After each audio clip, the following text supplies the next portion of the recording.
Hello and welcome back to Old World Wednesdays, your midweek fix for everything Warhammer the Old World. And after Adepticon, we have now seen the release or the preview or the return of every core faction for Warhammer the Old World and a new faction in Grand Cathay. So what we thought we'd do today is have a bit of fun and look through all the range that we've seen so far and have a look at the good, the bad, and the ugly. So we're going to do our top 10 models and our bottom 3 from everything we've seen so far. Are you ready, Tom? I'm ready. Tankards at the ready. I got double tankards today. Double tankards. It's Old World Wednesdays.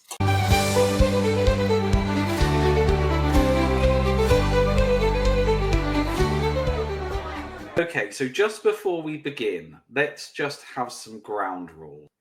Let's just say this is our list. Everybody's going to have their own list.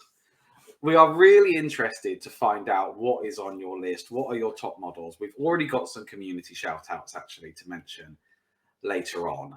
So make sure you comment. Let us know where we're wrong. Let us know where we're miles out. Let us know where we're right. But this is our list for us. We're interested in yours. So let's kick off. Tom, what is number 10 on the list? Number 10. We start with the Lovren Skycutter, Daniel. Oh, yes. What a fantastic bit of kit this was when this came out in 8th, eh? I love the Lovren Skycutter. I always wanted to do like an elven diorama where I cut one up and I had like a harbour side scene and I had the little Skycutters as like little like one man like little dinghies and things. And it never happened. But the Lovren Skycutter for me was quite a leap forward from when I started in the hobby, end of 5th edition. When we started to get to these models, it's a flying model with loads of motion, with an eagle, pulling a sky chariot, with a guy in a bolt thrower on the back of it, or a sea helm stood proud. It was just really cool. Yeah, game changing, you could say, man. Like, I was used to everything being really static. And this must have been one of the most dynamic models I've seen. Blew my mind when I saw it painted when Jolly painted it. Yeah, and it still stands up 100%. I think most of the high elf range, maybe we'll mention some high elves in our bottom 3. There are some men holding spears that I'm not overly keen on. But like most of the high elf range in plastic stands up really well. But this, for me, was a standout. I think I actually think it's got as much presence as the dragon, which I always thought was a little bit small. Yeah, I thought that dragon was quite small, but I'm looking through the pictures now, Dan. I love the way you can change the angle of the wings to have the crossbow, the bolt thrower be able to shoot through. Oh, it's just fantastic. This whole model is just superb. Yeah, and great to see it coming back. So super excited for that to come back. Fantastic model. And I think we actually have a picture of Dan Jolly's painted, so I'll put that up. Although I do think it's worth adding about the Lovren, the Skycutter chariot, is that Lovren sea helm. It takes a lot of design cues, I think, going forward into the Aylex Deepkin, Dan. Shape of his spear, the fishy scales on the top of his head. They both, I think, have something associated with Mathlan, who was like the god of the sea and storm.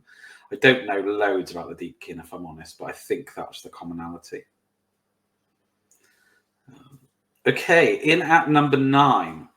Now, it could have been any one, I think, it's the new Empire Wizard. And we went back and forth. Tom chose one, I chose one. And finally we decided that we would have the Battle Wizard and Familiar. Yeah. So I really like the Necromancer because of the Familiar. That's what sold me. But you're right when you said the Battle Wizard.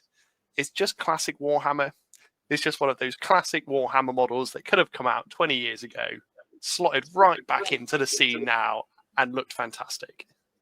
Yeah, when I saw that, like, there are some models, like sometimes you look at models across different games and you'll go, right, that is from War Machine, or that is from I don't know, whatever other games there are that aren't Warhammer, but you know what they are. And then I looked at that model and I was like, that is Warhammer Fantasy Battles. 100% that's Warhammer Fantasy Battles. And whoever designed that model obviously has a very keen eye for the legacy of the game. And it's brand new and feels nostalgic. Yeah. I think they've done well. A few of the models are brand new and nostalgic. They've got that brilliant design, yet carry a little bit of whimsy in with that familiar. I think that does exactly it. That. I love how overloaded the familiar is with books and a sword and a staff and things. It's great. You can kind of like, you can see the wizard kind of like he needs a different spell, and he's like, right, find me this book, and then the familiar is like sorting through them all and trying to find them and things like that. I think it's really fun. Top tier. Yeah. I love the frog in his little in the familiar's backpack as well. That frog is fantastic. Yeah, great model. I got nothing bad to say about it, to be honest. Absolutely love it. Just brilliant. I think the reason why it wasn't higher up is I think higher up we've got some more centerpiece models that are more. I've got more presence, I suppose, but for an individual model, I think he's a real standout. All right, Tom, what is number 8? The fantastic, the nostalgic, full of whimsy. We're hitting you with the Doom Diver catapult. Oh, the Doom Diver. Man, I've had so much fun with this little model over 8th edition. And to see it back fills me with so much joy. We've spent a lot of time on this podcast talking about the character of the old world, and we've spent a lot of time talking about the character of the goblins and how fun we think they are and how much we like animosity and their craziness and all that kind of stuff. And the Doom Diver just brings that all together and has that kind of crazy random element to it. I think brilliant. If you wanted to sell the personality of an army, you would show someone the Doom Diver catapult, and I think they'd get it. They'd be like, right, I know I'm getting into shenanigans. It's not going to work how I want it to, but we're just going to have a good laugh. And I actually think one of the examples where the original Warhammer the Old World model is better than the Age of Sigmar variant. I agree. I don't think it's true for everything. I don't think it's true for a lot. I don't think it's true for 99% of things when you look at, the Chaos range, the Vampire range, those kinds of new models. But we're not talking about that, Dan. We're talking about the GOAT. We're talking about the GOAT of Warhammer Fantasy. Yeah, it is. It is the GOAT. It's brilliant. It is. Whoever's designed the new one, it's fine for Age of Sigmar. This is where it's at. So number 7, Goblin Doom Diver. Oh, sorry, number 8, Goblin Doom Diver. I'm elevating it above its station, that's why. It's climbing ever higher in my mind. All right, number 7 is Award for the Craziest Hat. Is that what number 7 is? I think it is. The craziest hat worn by Sir Ceil. Yeah. This is a Tom choice, isn't it? As a Bretonnian player, this has got Tom written all over it. It's my original top 10 was just all Bretonnian models. Just listed them all. I had to narrow it down, and Sir Ceil just stood out as being, I don't know, modern day classic. Again, we talked about it with the Battle Wizard, harks back to OG Warhammer Fantasy. Yep, it's so modern. Everything about this model is so crisp, clean, distinctly Bristolian? Distinctly Bretonnian. Just absolutely fantastic bit of kit. Yeah, I like him a lot. I think it's cool that he's called Gaston because it's funny. It leans into that kind of French feel of the Bretonnians. I can't help but think of like the song "Be Our Guest" as soon as it comes on or something like that. But he is, or the Simpsons on "See My Vest." But yeah, he's very cool. He's very over the top. It's like you said, kind of like we said about the Battle Wizard. He's very cool. My choice for number 6 is also a Bretonnian model. We're going to go a bit Bretonnian heavy, I think, but it's an old model. It's a nostalgic one alongside the Doom Diver, the London Sky Cutter. When it came out, or when I first saw it, I think at that time it was my favourite model in the range, and it would have been number 1. It is the Green Knight. It's just perfect, Dan, isn't it? The Green Yeah. Knight. What can I say? Absolutely brilliant. Perfect is right. Really pleased they didn't try to update him. Really pleased they just brought him back exactly as is, because he's just right, and for me, he's a very iconic model. And any change to it, I think, would have been to its detriment. Yeah, I agree with that. I think it's just a staple of Warhammer Fantasy, this model, isn't it? And yeah, just that. Just looking at the Warhammer photo of it, it is just painted beautifully there. It's absolutely stunning. There are loads of really cool dioramas I've seen where like people show him like coming out of woodland and things like that, and doing like more ethereal, some doing more green. And there's lots of cool, if you just Google him, there's loads of cool pictures and artwork and all kinds of stuff to do with the Green Knight and his legacy. We are talking about, him as a model. I don't want to talk about his rules because as a Wood Elf player, obviously I just spawned 3 places for him to come and kill all my elves. But as a model, I'm actually surprised he's not in the top 5. Thinking back, he was in my top 5. I think he was in my top 3. He probably should have been, but then again, I think this is just a list of models we really love, and I'm really glad they brought him back in metal as well. Metal. So I'm just looking at the various dioramas of the Green Knight, and they're just everything's incredible. Every time I see him on the tabletop, I'm just like, that's done right. Yeah.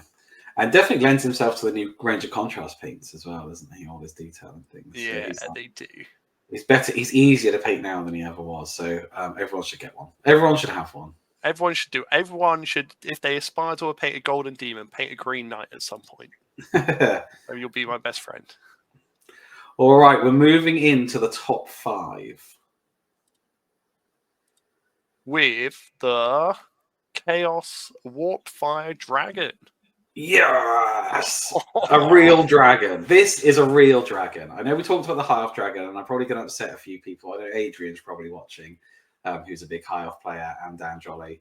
However, the Chaos Warp Fire dragon is something else. This was when Forge World made a model, and you were like, "Oh my goodness, have you seen the scale of this model? Have you seen how big this thing is?" Now, I think we're kind of used to the scale creep, especially in Age of Sigmar, and there are other models in the range that we'll come to in the list that are big and have this presence, this big centerpiece presence. Especially now things are on bigger bases and stuff like that, take up more space on the battlefield. But when this came out, this is a flipping huge and beautiful dragon. It's nailing that grimdarky kind of realism about being a chaos infused dragon as well. It's absolutely disgusting. It's got this massive gaping maw coming down its chest, tattered wings. I love the how the tail kind of sweeps around the terrain and things. The base is really good. Back in the days where you would have, dip your bases in sand and paint the rims goblin green, to have a big thematic base. Now Hero Rocks. I've just put some Hero Rocks. I've got this is like a real early example of Hero Rock. yeah. This is an early Hero Rock example. Yeah, this needs to be in the museum. I bet you could do a real boss diorama with this Warp Fire Dragon. I've seen people use it for all sorts. Scott used it as his forest dragon, and put a Wood Elf hero on the top. I've seen different variants, all kinds of people using it. Very, very cool model. And I think nostalgic for us because we always liked the Forge. You used to have the Magma Dragon, didn't you, from Forge World? Or probably still do somewhere in the attic or a cupboard or something. I gave it away to Ben. Yeah. I gave it away to someone who's going to give it some love. Well, if you ever feel the same way about your Titan, Tom, just let me know. No. All right, so that we're breaking into the top 5. So, what is number 4, Tom? The Dwarf Lords with shield bearers. Yes. And what inspired me to do this was I saw Mr. Henry Steele from Cult of Paints painted one, and I was like, yeah, one of the best models they've done. Yeah, I really like it. I really like the old one, but this one is just another level. I think the dwarf range is really good. I really like all the dwarf range actually. Probably no, I still like the Imperial dwarfs. I still like them. They still got character. I like the character of the dwarfs. But when this came out, I was just kind of blown away at how in keeping it was, how modern it is, how much it fits and how much it feels like the old world. So it's really great for the dwarves to have a model with a bit of height and a bit of presence. I like that it's all on one big base and that the base sizes are bigger. Like I just kind of showed my command squad here. I'm painting an Empire, but I've put the 3 command. This is a 50 by 75 mil base. You won't be able to see it from where you are, but it creates like a little diorama on the tabletop, and a lot of inspiration was taken from the shield bearers to do that. Yeah. So for me, why I like this model, if I may, for a second, when I was like getting into Warhammer Fantasy, I collected a really large dwarf army, and Age of Sigmar happened, and every dwarf release kind of came out. I was like, it doesn't feel like the dwarves I love. And then I saw this model, and I was like, oh, finally, they've done a dwarf model I love. It's about time. It brought me right back to where I was like 10 years ago now. Yeah. So yeah, I think the Dwarf King diorama is up there. It's number 4. So before we go into our top 3, we've got some honourable mentions from the community. So I put out a post on the 9 Inch Charge Facebook group, and I put up a post on the YouTube to ask people what their favourite models are. So it would be wrong for us to go in without the honourable mentions. So first, Timothy Hardney 4495 commented, "The Cathay Sentinel is jaw-dropping." He's not wrong. He's not wrong. That was your pick, wasn't it? That was your outstanding model from the Cathay release time, wasn't it? So I know you're in complete agreement that it's an amazing model. I said I really like how it lumbers. It's weird. It's weird because there's so much like dynamic motion that they can capture now. I'm so amazed by it, and that isn't a quick motion or like hair blowing in the wind, but you can feel it. It's kind of fee, fi, fo, fum, lumbering towards you, kind of thing. Yeah, completely agree.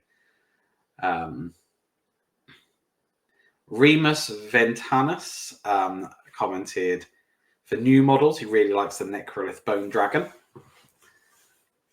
Standout choice. He's not going to be disappointed here. Super big, yeah. Model. Cyrodiil Khan has commented, Bretonian Damsel on Unicorn. Yeah, one for Tomo there. Champion. Yeah, Chris Goff, Forest Dragon. Thank you, Chris, holding up the side for the Wood Elves. There's been no Wood Elf models in this list so far. So, we all know Araloth is going to be number 1. We'll see. And Dan Jolly, most excited about Dragon Princes returning. And the models he owns, the Lothern Skycutter. And of course, we completely agree, Lothern Skycutter. Cavalry is missing in this, isn't it? You know, there haven't been any cavalry models in our list so far. So far. I think that what can we say? I think we've seen what Games Workshop can do with horses in Age of Sigmar, like that hero or champion model for the Cities of Sigmar is on a horse is on another level. And then they brought out at Warhammer Fest, they teased that horse that was like the Nurgle horse with like the Harbinger of Decay or something on it, or whatever he was. Yeah, that was great. Again, like amazing model. And I think, unfortunately, Age of Sigmar has been galloping off into the distance with horses, running away with it and leaving ours, you know, just trotting along, shall we say. You know, you've got a Bretonnian army. We've got a lot of love for I've got loads of love for cavalry. Cavalry. Some of the older stuff still holds up. The knights, all the Bretonnian cavalry, I think is excellent. Let's not it's not that down. They've not, as a unit, they've not made it into our top 10. But Dragon Princes are a good shout. The Dragon Princes and the Blood Knights were always like really cool. Dragon Princes back in the day were phenomenal. But I would say they're one of the best models Games Workshop were producing back when 8th was its peak. They are lovely. So we're going to go into our top 3 and our bottom 3 models after a word from our sponsor. This episode of Old World Wednesdays is proudly, if somewhat nervously, sponsored by Squeakit & Sons Warpstone Innovations.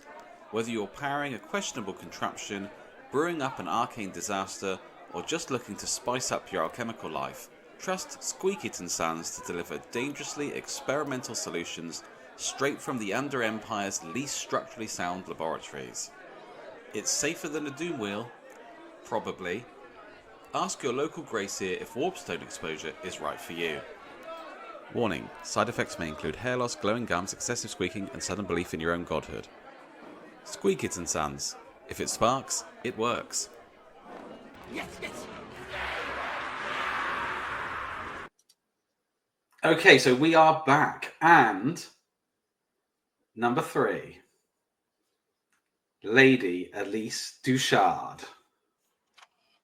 And a unicorn that hasn't missed a gym day for the last 20 years.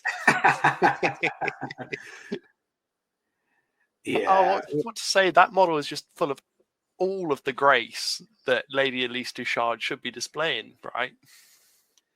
It's great. I think there's so many details about it. I could go on and on about it.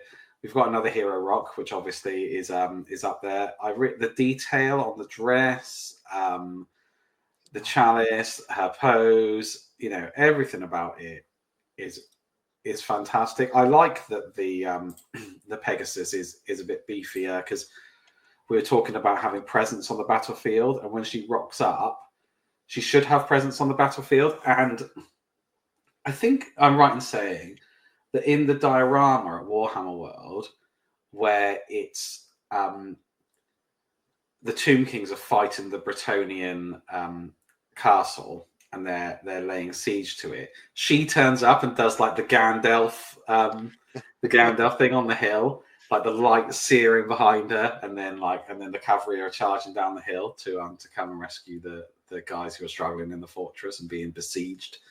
It's really got that feel about it. And we move into number 2 with the Necrolift Bone Dragon, Electric Boogaloo. What a fantastic centerpiece this is. And I've seen some people do some crazy conversions with these where they're flying through the sky, and there's a few in Warhammer World like it, and it's just stunning. Carries such presence on the tabletop, and there's such a good opportunity to try some wacky stuff with painting in that model. Yeah, it really felt like the old world had come back, with a big model, big release, something for everyone to get excited about. Loads of thought gone into that model as well, because it's a dual kit, so you can use it different ways in your army, and you can have like a hero on foot with it as well. So for one variant, you have to do a little bit of converting, but that's really cool as well. extra little gubbins, the little undead cat, stuff like that, that I feel like has been missing out of newer kits as well. The newer kits are very much like, this is what you need to make the model, so put it together. When I was doing my Tomb King skeletons, I was clipping off heads and dropping them onto my grey carpet, never to be seen again, thinking, oh, that's right, I got 10 more heads here, I'll just use one of those. Like, it's nice to have the freedom to have those extra bits of gubbins and things to add to your base and make thematic. They think there's a lot of thought in it, but really what you said, Tom, it's a really big, cool centerpiece that ties that army together. I think looking at that model, it tells you everything you need to know about the old world. It's a big model with presence that's going to rock in the game as well. So I think it comes across really well. Yeah, and it's tied to the lore as well. There is lore about them having dragons. It's not just they went, oh, we need to have a big dragon. They did actually think about it. Not enough good things to say about this. I just love it. And I'm really pleased that I own one. It's just great. And number one is a model that we have only just seen and is already rocketed all the way up to number one. It is where we talked about things like the Sky Cutter being the next level or the Green Knight being the next level when we first saw them. This, for me, does that again. Even for the new models, I think this is really pushing it. And that is Mao Ying, the Storm Dragon. It sets a standard, doesn't it, Dan? It sets a really weird standard. Again, they've managed to achieve something that's quintessentially old world, but new, dynamic, full of character, and just beautiful. I am just looking piece. at how it stands on the base with the hand and the leg and the bits of rock coming up. This is the dragon form. And it's amazing. The hair wisping back, the roar, and then when she's on her base as well and all the rocks are lifting up. This is something we have seen in some of the bases of the Stormcast Eternals, but this is again done on another level, and it really feels like she's floating, like all how the fabric is and how the stones are. You feel that she's just completely in charge of the elements in both pictures. You're right. You're right. And do you know what? It's really nice to see. It's really nice to see that Eastern-inspired dragon as well. So we see a lot of dragons with massive wings, drakes, worms, everything like that. But like that Eastern-inspired dragon is just beautiful. Pardon my French. It's absolutely beautiful. I can see people doing a lot of converting for that to make other models. But Mama, the only thing about it for me that makes me feel a bit disappointed is that as soon as we saw it, my cousin messaged me and he went, "I'm doing Cathay," and it's like, because I play him quite regularly, and you don't always want a mirror match. So it's fine. I've got a table full of Empire soldiers that I'm painting. You could be the yin to his Cathay's yang, right? Yeah. He can play the balance, and you can play the unbalanced list, and it'll be fine. Yeah. So, I think it's really cool. There's a reason why it's our top model, but it is. I think there's something else. Like, it's really nice to see that that's coming, and it's going to be a plastic. Like, never again. I know I said it in one of the last videos. I didn't expect to see any of this release out in plastic, but to see it all come out in beautiful plastic. It's just a real bonus. The initial thing was, how much plastic do they give, other studios that aren't the main studio, if you're kind of a more specialist game. And it was saying that, this game belongs to Forge World kind of thing, like when we first heard about it. And they've definitely invested big into it, and it's great. Long may it continue. Hopefully the sales are just phenomenal, and it encourages them to produce more armies, more models, revisit old armies. Justify not printing a Space Marine for a second. It'd be nice. Yeah. Okay, so to contrast that, we have got our bottom 3 models, just for a bit of fun. Now, we do love these models. Tom and I actually own all of the models in the bottom 3 and use them, or will use them. So I think number 1, we are split about number 1 actually for our top worst model, but we will get to that. Sorry, Dan. I know I look distracted. I dropped some sticks in here that I was going to use to build Treekin out of, and I can't find them anymore. Don't worry, there's plenty more in the woods, Tom. Yeah. So number 3 is the Treekin. They just, I think, are from an era where I think they just, in my opinion, they just slightly got the look of Wood Elves kind of wrong. They got you've got the amazing dryads in plastic that no one's seen on a square base yet, that now sit in Age of Sigmar. What a really cool model that is. And they just don't fit next to the Treekin. They never updated them. I suppose they updated the Tree Man that became the Tree Lord that is in Age of Sigmar. And I guess the Treekin probably ought to look like the Kurnoth Hunters.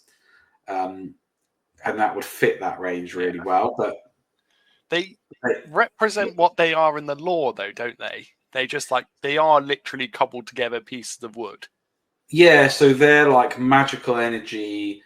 They're kind of dead bits of tree and things like that, limbs made out of that kind of stuff.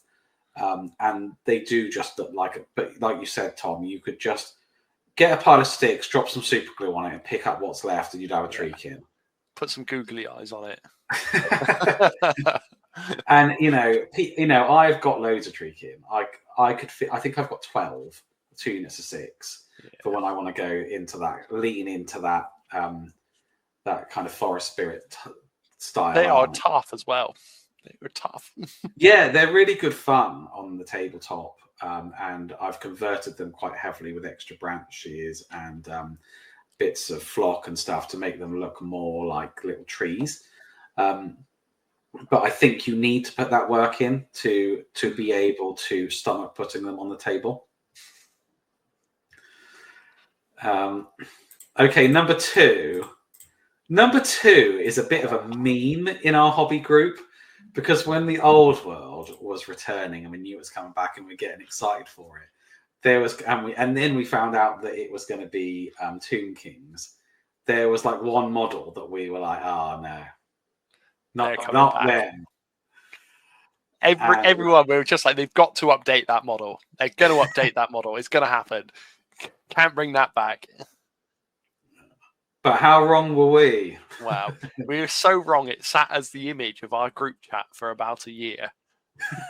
And that is the humble, or shall I say the great, Tomb King Skeleton Horseman.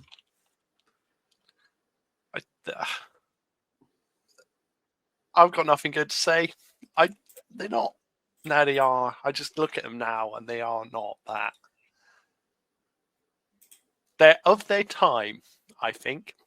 I actually think that when they're on the tabletop and they're in a unit, they actually are fine next to the rest of the range. They are. But if you picked one up to look at one individually and you wanted to rate it against anything in our top 10, it falls apart.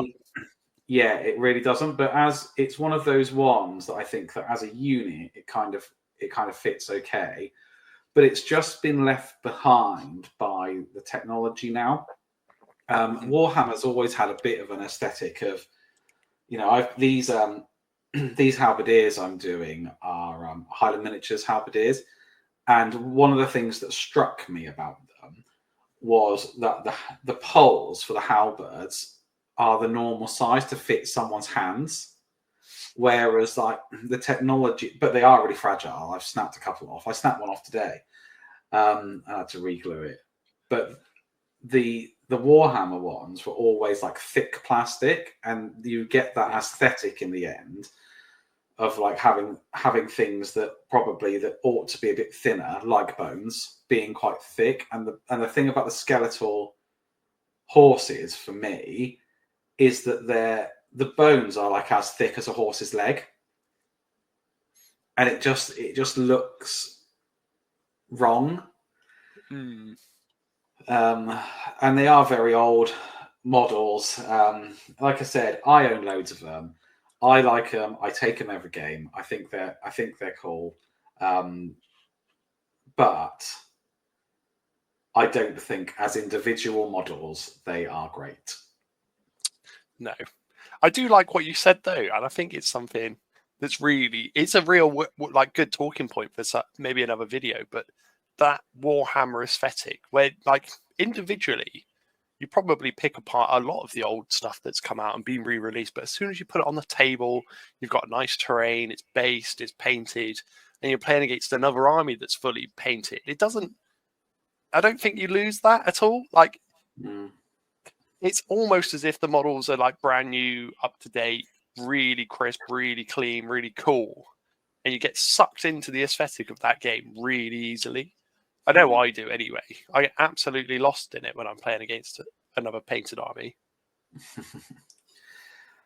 And number one for our worst model in the range that we've seen for any faction is a model that's been really divisive for us, actually, as a hobby group. So we've alluded in previous videos that our little hobby group that we've got, there's about 9 or 10 of us. We are all pretty much buying in now to the idea of doing a little empire, a different faction of the empire each. And in November, renting a hall and playing through an empire civil war, or doing a big historic battle or something like that. And everybody takes a different province of the empire. And the real big thing that has divided us are the Empire Knights. There is only one person in our hobby group who has not sought an alternative to those models and bought the Games Workshop ones. Recognise. And you're looking at it. Recognise the greatness. I think they're good enough. I do. I genuinely like them. I think the paint job online's a bit goofy.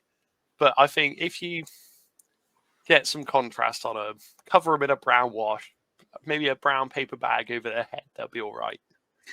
I think it's just a real missed opportunity, personally, because I think if Empire had come back, or when Empire came back, if they had just redone that model line and done a dual kit, Knights of the White Wolf and Empire Knights, it would have elevated the whole range, and it would have tied the army together more.